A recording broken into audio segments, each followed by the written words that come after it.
Hi everyone! Welcome back to my beauty garden. Today I'm going to show you how to train my pumpkin or squash to go up the trellis. As you can see, the vines are really sprawling out. They're out of place and they're not going straight in the trellis. So I'm going to help them to climb up the trellis. So okay, I'm going to show you how to do it. Since it's very high, I'm going to climb up the ladder. I'm afraid of the height, but I'm trying to be courageous to go up. Okay, I'm going up here. Oh gee, I'm a little bit shaky, but I'm going to try the. Okay, look at this. Look at the vine. It's really like going outward, and they're supposed to be going up.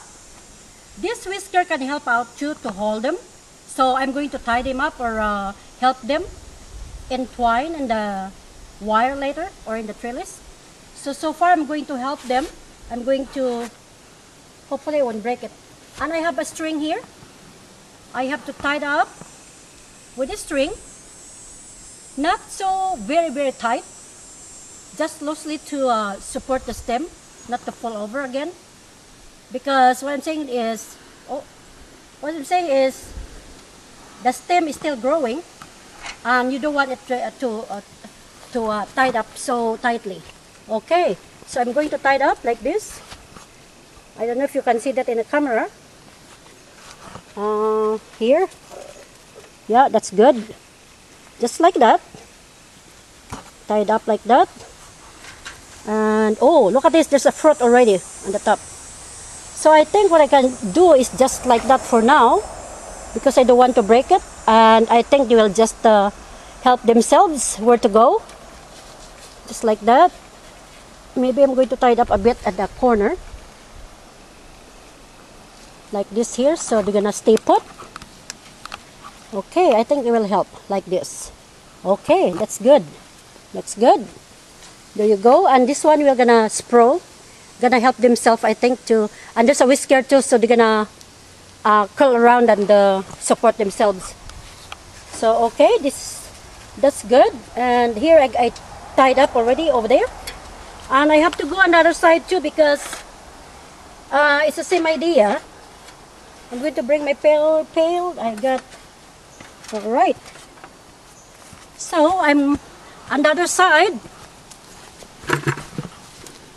I don't think I need a ladder, or a ladder, not a ladder. I'm going to train them to go out here, because I got 4 plants inside this trellis, so I want to be sure that each space is being used wisely. So I'm going to tie up this here, as you can see. I'm going to tie it up here, the string on the top, so it's more secured. Like this. There you go. I'm growing my squash like this, or how you call the one? Perpendicular, or how you call that? This angle, hand? Perpendicular. Perpendicular or something like this. It's because I have little space. And oh, I think there's a fruit already. The fruit is this fruit is dead. The bee didn't. Oh, anyhow, I don't know what happened there.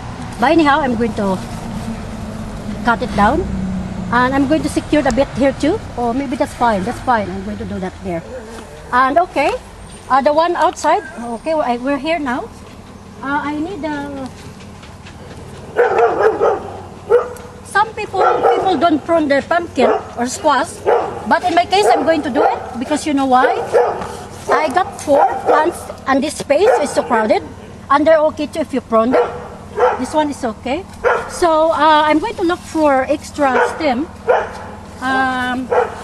like this. I don't know. I'm debating whether I'm going to cut this or not. This one I think it's okay. They might give fruit. So I think I'm going to cut the one outside. As you can see, guys, you can see this. I'm going to cut that. See, I'm going to cut this because I already have one stem here, And just another at the bottom. The one at the bottom in the ground, I just leave it as it is because they're on the ground already. So I leave that, and this one is okay now.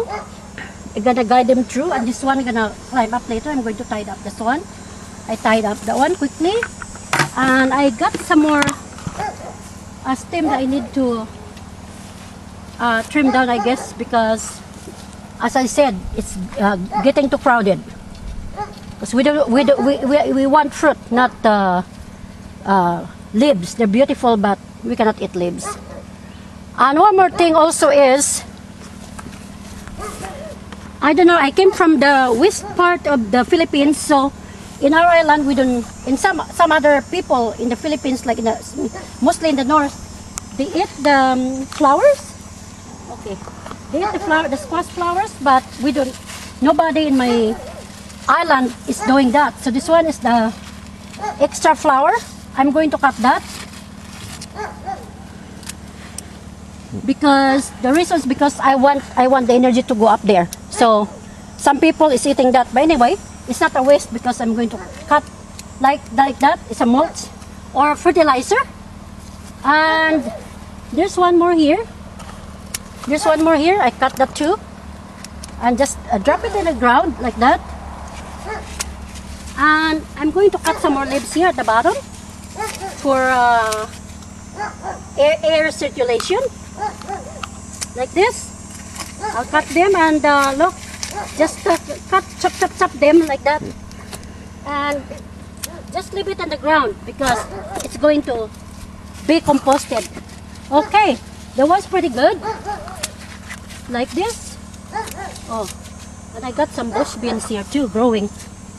I have bush beans growing here. The reason I did that is because they're shallow rooted veggies, so it's fine. And by the way, squash is very, they're heavy feeders, so I'm going to show you how to top dress them later. I got all the thing there for the top dressing. And this one more flowers. I'm going to cut that too. I'm going to leave some flowers there in case I need them in my self-pollination. Because I said, like, look at the fruit now, it's getting bigger. As I said earlier in my video, I pollinated them, and the other one over there. So if another fruit come out, I'm going to save some of the male. This is a male flowers. I don't know if you can, maybe this one, huh? This is a male flower. You could tell because there's no fruit at the bottom. You can distinguish a male and a female by its fruits at the bottom. So this one is a male, no fruit at the bottom part of the petals. So far, that's it. I think my pruning is so good. Okay, a bit here for them to breathe. Okay, so far they're okay, and the one outside they're okay. So next is I'm going to show you. That's why I'm going to do that later. I'm going to show you how to mix my soil. I'm going to do the top dressing for my pumpkin there because they're heavy feeders, so they need more nutrients to feed the fruits. So I have a pile of soil here. This is a top soil. This is a top soil. Oh, this is some rocks. And the other part here is a mushroom compost. I'm only using mushroom compost, but you can also use the cow's manure or chicken or horse. But be sure that they're very old or aged compost because you don't want to use the fresh manure because they're gonna burn the vegetables. So okay, I'm going to show you. I don't know how many people is using a coconut core. This is this is organic. What are you wanting? This is organic. I'm going to show you. It is like they call it coconut core. This is organic. And the purpose for this, I don't know if you're familiar, but I've been using that. It's getting hot last year. It says compost magic features. Features is to retain the moisture, holds the oxygen, and also provides a carbon source to the plant. So meaning like when you mix that with the mushroom and the top soil, you have to soak that in the water, and I have water here.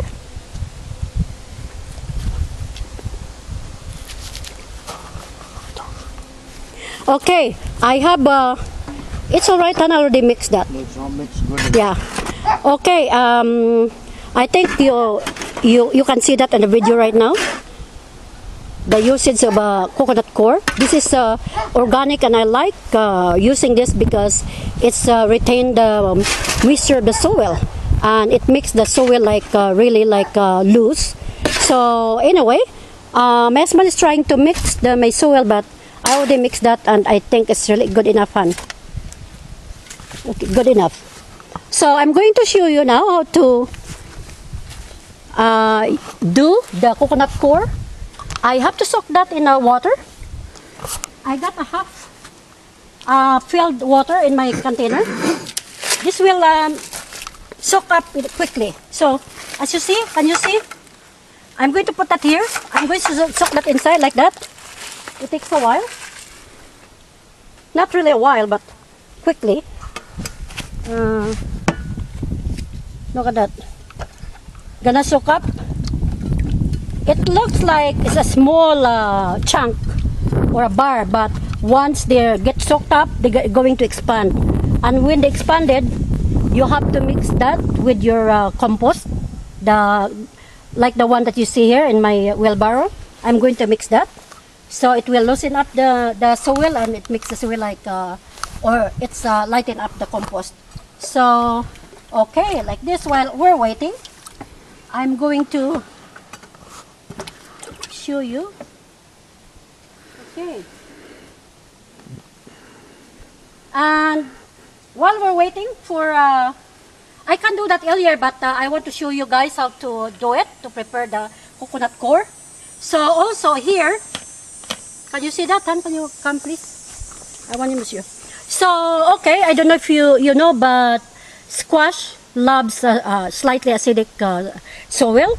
So the dry leaves is very acidic, or it's acidic, and the wood ashes that's coming from wood ashes indoor alkaline. From our wood stove is alkaline. So I'm going to combine them together, so in that way it will turn out like slightly acidic. So that will be my mulch later on at the top. I'm showing that to you guys because we're waiting for the coconut coir to absorb in the water. So this will like take a while, so I don't know. I should do this earlier because I thought it's quick, but it seems like it will take a while. So be patient because this is going to be a little a longer video because of this. As I said, I can do it earlier, but I want to show you guys because I don't think everybody is using coconut coir. But for me, I really love using it because they're organic, and it's really helping the plants to produce more bountiful fruits. And it's really organic, and I never tried it, but some other people is using that too for their home composting because coconut coir is helping the compost to decompose quickly.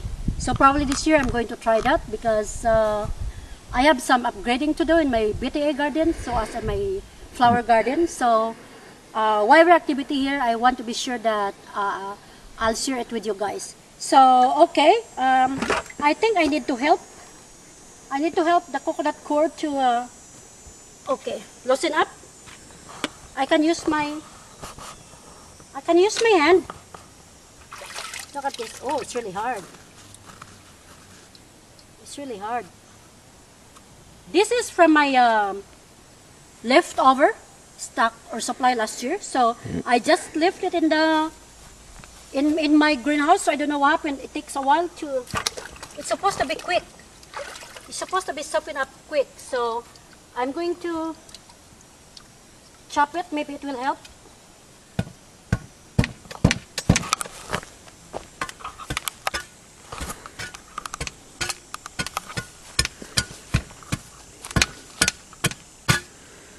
Oh, it's really hard.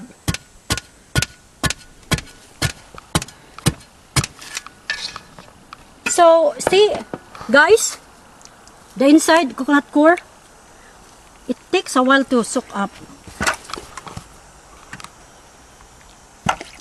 Oh, maybe I just leave it like that for now. And I'll keep going on what I'm doing there. Because it's going to be a long video if I'll wait for that. And if it's spread out, if we'll spread out later, I'm going to show you. So for now, I just leave it like that for now. And I'll continue what I'm doing here. Okay. And I'll just leave the one here because I need a room. Just leave the one here. Okay. Okay. So what I'm going to do here, as you see, I'm going to do a top dressing.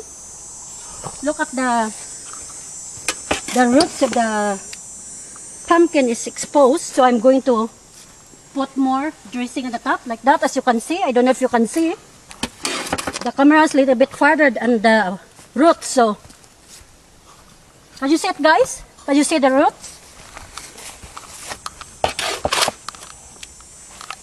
So just like that, put more like that, because I said they're really they're heavy feeders. So be sure that you feed your plants abundantly. Okay, I have to go in and inside. In that way, I'm gonna give you a big and healthy produce. So I'm going to put more here. This is not bad, but I'm going to put more. Just like that.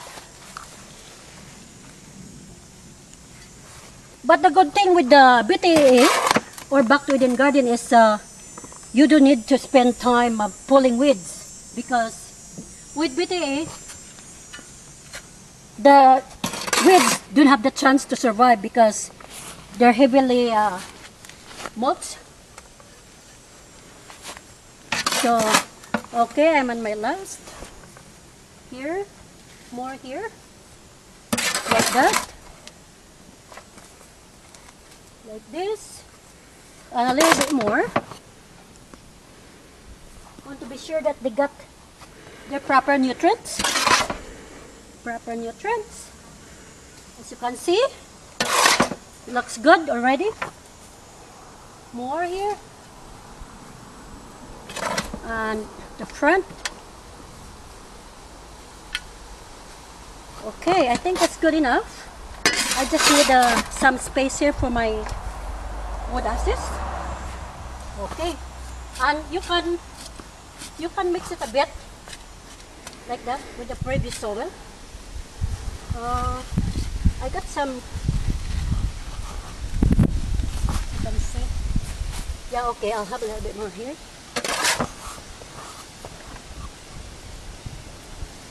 And you see what I'm doing here? Yep. Because I want them to learn also.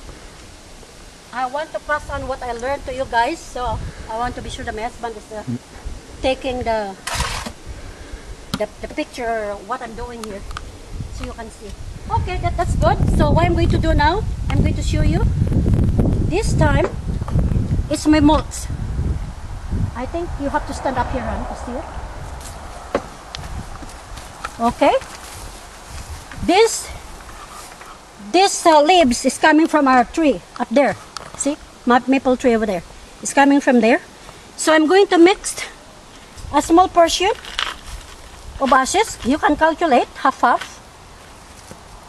because you don't want it to be too acidic or too alkaline, alkality, whatever. So you have to mix that. Okay, I'll use my hands like this. You have to mix that. There, just like that. That's a good combination. And then after that, you have to put this here. You have to mulch around it. See? The reason for this, of course, mulching is to retain the moisture of the soil underneath. So you have to do that. Mulch. I already mulched that earlier, but that was already decomposed. So you have to do another dressing up. So like that. So the mixture is just right. Okay guys, so as you can see, there you go. See, look at the grass. The grass is only growing on the side because they cannot survive in that raised bed. They're pretty, okay, alright, I'm going to put some here also. See, look at that. Like that. I'm gonna put some later. There you go. There you go, looks good already. Okay, I think we're pretty set up for that. There you go. And look at this. That's okay for the bush beans. Just you need to just make it beautiful. And for this little guy here, I'm going to train them to go up here. Maybe I have time to do it. I'm going to train a bit to go up.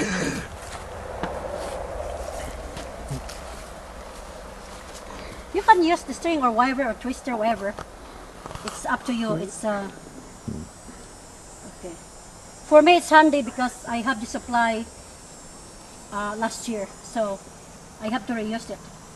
So I can do that. This like this. Can you see it, guys? I'm going to tie it up from here, like that. Just like that. Tie it up closely, like this. Not so tight. Just like that. There you go. There you go, pretty. And this one I'm going to guide it through to go up, but I have to use the string for this. But I'm not doing this right now. Okay? So, alright. And also for my bush beans, I'm going to cut some of the leaves. That's okay. Alright? And this is rich in nitrogen. So just cut it into small pieces like that and throw it in the ground. They're gonna decompose.